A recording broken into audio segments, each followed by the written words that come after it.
Célite, vends-le. Cela ressemble à un manuel de règles d'un jeu de cartes. Mais en fait, c'est un document clé, la Bible du vendeur Ikea.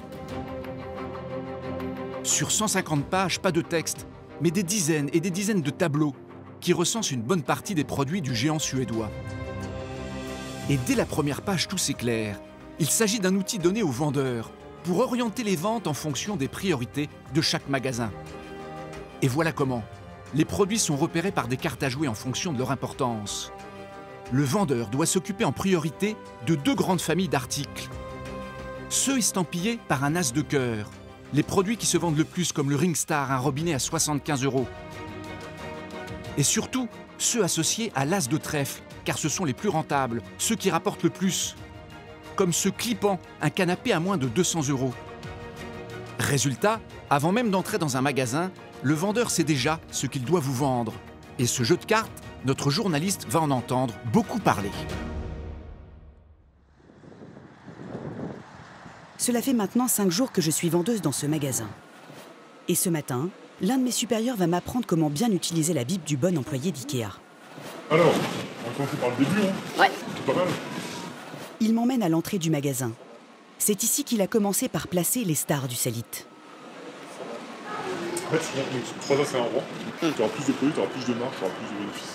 Et ces produits-là ont été choisis exprès. Ici, c'est le Samla, on sait que ça se vend. On sait que ça se vend, on sait que c'est demandé, on sait que ça fait du chiffre, ça fait de la marge. Et on regarde surtout, on va mettre un produit en fonction s'il apparaît ou pas dans le top 55.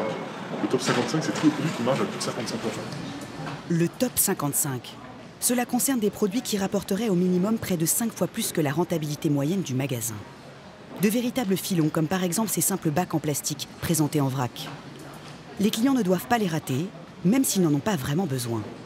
Alors le chef de rayon me demande de les placer aux meilleurs endroits. Dans les boutiques, tu vas distinguer ce qu'on appelle des bordalets. Donc, ça, c'est un bordalet. Derrière, Rosa, c'est les bordalets. Voilà. Pareil, bordalet, ça va être tout le temps plein. Ça, c'est une TG. La tête de gondole. Et c'est là-dessus qu'on va faire du chiffre. Je découvre la tête de gondole. Un emplacement très visible. En y exposant tous les produits à vendre en priorité, le chef de rayon espère que les clients les achèteront sans réfléchir, mécaniquement. Il y a un gros chiffre à faire sur le traditionnel. Il faut amplifier la mécanique, c'est-à-dire le client de pouvoir servir sans devoir faire appel à un vendeur. Des produits qui se vendent tout seuls. Et si jamais ils ne partent pas assez vite, le chef du rayon cuisine va m'apprendre quelques techniques pour écouler en priorité les articles du Célite. Comme par exemple ces simples poignées de placard. Le client ne sait pas quel poignet il veut. Toi, tu ne pourras pas l'aider dans son choix de poignet. Enfin, tu ne pourras pas l'aider. Si tu suis ton Célite, tu savoir que les Tida, c'est un top share, un top profit. Et ben, tu auras tout intérêt à dire au client, mais prenez les Tida, elles vont beaucoup mieux à votre cuisine, elles sont beaucoup plus jolies, elles sont beaucoup plus esthétiques. Vous avez une prise en main qui est plus douce. Tu sors tous les arguments que tu veux, tu dois vendre ton produit. Effectivement, dans le Célite, la fameuse poignée Tida figure parmi les as de trèfle, les produits les plus rentables. Voilà pourquoi le chef du rayon me demande de l'écouler plutôt que la poignée Vina, quasiment au même prix, mais moins profitable.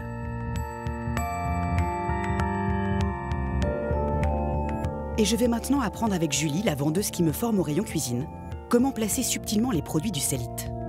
Cet acheteur, par exemple, vient finaliser l'achat d'une cuisine qu'il a conçue tout seul sur son ordinateur. Vous voulez commander la totalité de votre cuisine ? Mais avant de passer à la caisse, le client change d'avis sur l'agencement des meubles. Il estime désormais qu'il a trop de tiroirs.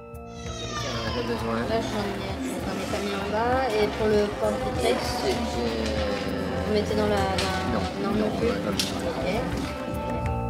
Le client est en train de diminuer sa commande, ce qui laisse Julie perplexe.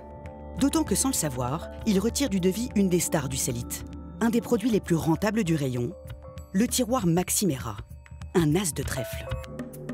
Alors Julie va tout faire pour remettre le Maximera en piste. Elle va en faire un tiroir indispensable pour ranger les couverts. Ici, je ne vous ai pas touché aux 3 façades. Et à l'intérieur du tiroir au-dessus, je vous en ai mis un à l'intérieur, à l'anglaise. Comme ça, il y a les couverts. Le tour est joué. Le client se laisse convaincre. Il repartira avec plus de tiroirs qu'il n'en voulait. Alors Julie ne s'arrête pas en si bon chemin. Elle va me montrer comment lui vendre un accessoire supplémentaire auquel il n'avait pas pensé, le luminaire.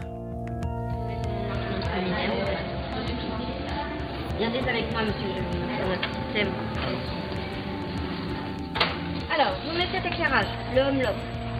Le home-lock, c'est un spot encastré comme celui-ci à l'intérieur du meuble. Là, on est parti sur un seul. Julie a tout intérêt à ce que le client achète son home-lock, car c'est encore un produit à très forte marge. Un as de trèfle. Julie est persuasive. Elle arrive à lui en vendre 12. Une bonne opération pour un accessoire qui n'était pas prévu dans le devis initial. Là, le luminaire, là, il y en a à peu près pour 300 € de luminaire, c'est très bien. Ça, oui, c'est très bien pour le chiffre d'affaires du luminaire. C'est là où tu peux appuyer sur les détails. Et Julie y gagne aussi. Elle m'explique qu'il y a une prime pour les vendeurs. Une prime collective en fonction du chiffre d'affaires du magasin. Cela peut représenter jusqu'à 1 mois de salaire. Mais elle m'avertit tout de suite. Il ne faut pas non plus trop pousser à la vente.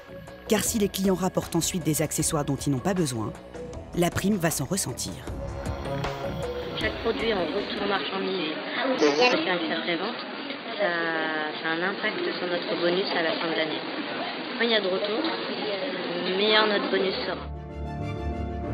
Cela fait maintenant 1 mois que je suis vendeuse chez Ikea et je commence à maîtriser les ficelles essentielles pour vendre un maximum d'articles.